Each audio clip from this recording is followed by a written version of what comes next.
बार आप भी मंत्री रहे, तो निश्चित रूप से हमारी बातों को आप सुनेंगे और सांसदों का भी सम्मान ज्यादा कैसे हो हवाई अड्डों पे, इस बात का भी विशेष रूप से आप ध्यान रखें।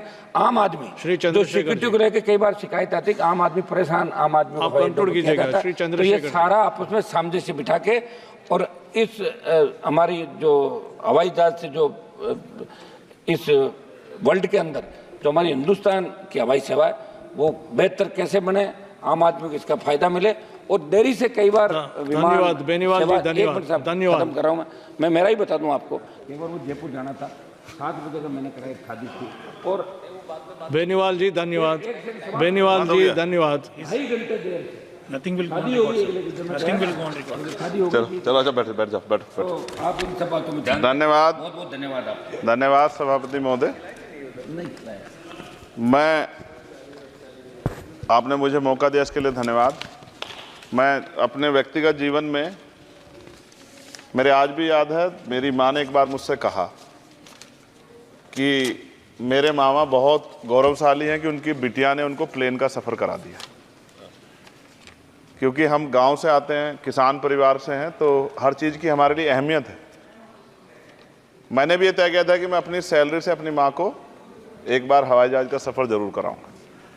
अब हालात ऐसी हैं, आप बेहतर जानते हैं, हमने देश भी जानता है, सब लोग जानते हैं कि गरीब आदमी हवाई जहाज में सफ़र नहीं कर सकता। प्रधानमंत्री जी तो कहा था बहुत दिन पहले कि चप्पल वाला जो है हवाई जहाज में सफ़र करेगा, लेकिन आज हालात ऐसे, किराया भाड़ा इतना बढ़ गया है, जो नीतियाँ हैं उसकी वजह से, कि गरीब आदमी सफ़र नहीं कर सकता है। गरीब आदमी तो ट्रेन में AC के डब्बे में सफ़र नहीं कर सकता, इस तरह के हालात। तो मेरी मंत्री जी से मांग है कि कोई व्यवस्था ऐसी की जाए कि जो करोड़ों महिलाएं देश की हैं, करोड़ों परिवार ऐसे जिन्होंने सपना ही देखा हवाई जहाज को जाते, उनको भी एक बार मौका मिले कि हवाई जहाज का सफर कर लें। तो अगर किराया सस्ता होगा तो शायद वो प्रयास कर सकते हैं, उनके बच्चे प्रयास कर सकते हैं। साथ साथ वायु यात्रा में सेफ्टी सिक्योरिटी का बहुत ज़्यादा ध्यान रखने की जरूरत है। कई बार हादसे हुए हैं, कई चीज़ों पर हमें गौर करना है। साथ साथ ज़्यादातर एयरपोर्ट जो है वो प्राइवेट हो गए और प्राइवेट होने की वजह से कर्मचारियों का शोषण होता है। कर्मचारियों की, क्योंकि हमारे यहाँ बेरोजगारी बहुत है, तो कर्मचारियों को वहाँ काम करने में जो सैलरी मिलती है उसमें एक बार का टिकट भी नहीं आता कई जगह पे। तो मेरी आपसे ये आग्रह है कि जिन लोगों जो प्राइवेट हो गए वहाँ भी सैलरी कम से कम न्यूनतम वेतन इतना होना चाहिए 20,000 रुपये, कि वो अपने परिवार का भी और सफ़र भी वो कभी कर ले, ऐसा मौका भी उन्हें मिलना चाहिए। साथ साथ प्राइवेट होने की वजह से SC ST OBC के बच्चों को जो नौकरी मिल जाती थी वो भी जीरो होगी। तो मेरी आपसे आग्रह है कि अगर प्राइवेट भी हो गया तो उनसे भी कहा जाए कि कमजोर वर्गों के लोग बच्चों को मौका दिया जाए। साथ साथ नगीना में जहां जिन्होंने मुझे चुन के भेजा, मैं उनका धन्यवाद करता हूं उस क्षेत्र का, वहां एयरपोर्ट नहीं, और लंबे समय से उनकी मांग, वहां पायलट ट्रेनिंग स्कूल भी नहीं है, एरोस्टेस ट्रेनिंग स्कूल भी वहां खोलना चाहिए, क्योंकि ग्रामीण क्षेत्रों की प्रतिभाओं को नकारना नहीं चाहिए। साथ साथ मेरा जिला जो है सहारनपुर, वहां एयरपोर्ट पुराना है, वो डिफेंस का है सरसावा में, लेकिन वहां से पैसेंजर जो है यात्रा के लिए कोई सुविधा नहीं। और साथ साथ एक जगह है छुटमलपुर, क्रांतिकारी जगह है, जहां हम पैदा हुए, क्रांतिकारी जगह है ही वो सर। तो वहां पे भी हवाई पट्टी की जो है स्थापना जो है सरकार को करानी चाहिए। हमारे लोगों को, छुटमलपुर के लोगों को बहुत अच्छा लगेगा और फायदा भी होगा, बहुत सारा जो है आसान हो जाएगा जनता के लिए। और सुबह से हम प्रयास कर रहे हैं सर कि हमें बोलने का मौका दिया। यहाँ छोटी पार्टियों के लिए थोड़ी समस्या है और 2.5 घंटे इंतजार का मौका मिल रहा है। मैं भाजपा के साथियों को याद दिलाना चाहता हूँ, एक समय था कि आप पे भी 2 मेंबर ऑफ पार्लियामेंट थे, आज आपकी सरकार है, आपको तीसरी चौथी बार मौका मिला है।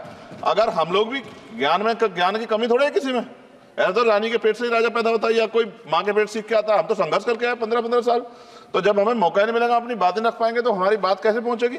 साथ साथ मेरा आपसे आग्रह है, ये मेरी मांग नहीं है, ये पंजाब के लोगों की मांग है। देश के प्रधानमंत्री जब कह के आए थे पंजाब में, कह के आए थे पंजाब में कि जब आदमपुर एयरपोर्ट का नाम जो है सतगुरु रविदास जी महाराज के नाम पर करने के लिए कह गया था प्राइम मिनिस्टर। आप पता करा लो, ऑन रिकॉर्ड है, प्राइम मिनिस्टर ने अपनी स्पीच में कहा जब पंजाब गए कि हम इस जालंधर में जो एयरपोर्ट है आदमपुर में, कि हम उसका नाम सतगुरु रविदास जी महाराज के नाम पे करेंगे। लेकिन सर दावे और वादे हैं, कब तक ये खोखले वादे होते रहेंगे। देश के प्रधानमंत्री की बात का कोई सम्मान होना चाहिए। क्या सरकार, मंत्री जी नहीं सुनना चाहते, या फिर उन्होंने झूठा वादा कर लिया, इन पे भी ध्यान देना चाहिए। लेकिन साथ साथ मेरी मांग भी है, मैं पुनः इस बात को दोहराऊंगा सर, कि गरीब लोग, मैं गांव में जाता हूं, मीटिंगों में जाता हूं, पूछता हूं महिलाओं से, कभी हवाई जहाज सफर किया? मैं लाखों लोगों से मिल चुका, आज तक गरीबों ने हाथ नहीं उठाया सर कि उन्होंने हवाई जहाज का सफर किया, हेलीकॉप्टर का भी नहीं किया है। क्योंकि सर इस देश में आर्थिक गैर बराबरी बहुत बड़े पैमाने पे है। गरीब पैदा होता है, मर जाता, ना अच्छा इलाज मिलता, ना सुविधाएं मिलती, बस उसका जीवन है कि वो पैदा हो गया, ऐसा लगता है मजबूरी में पैदा हो गया, उसको पैदा ही नहीं होना चाहिए था। इस देश में कमजोर वर्गों के लोगों का भी सम्मान होना चाहिए, उनको अवसर मिलना चाहिए।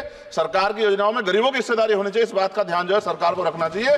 और अगर सरकार नहीं रखती है तो वो सरकार सर गरीबों की नहीं हो सकती है।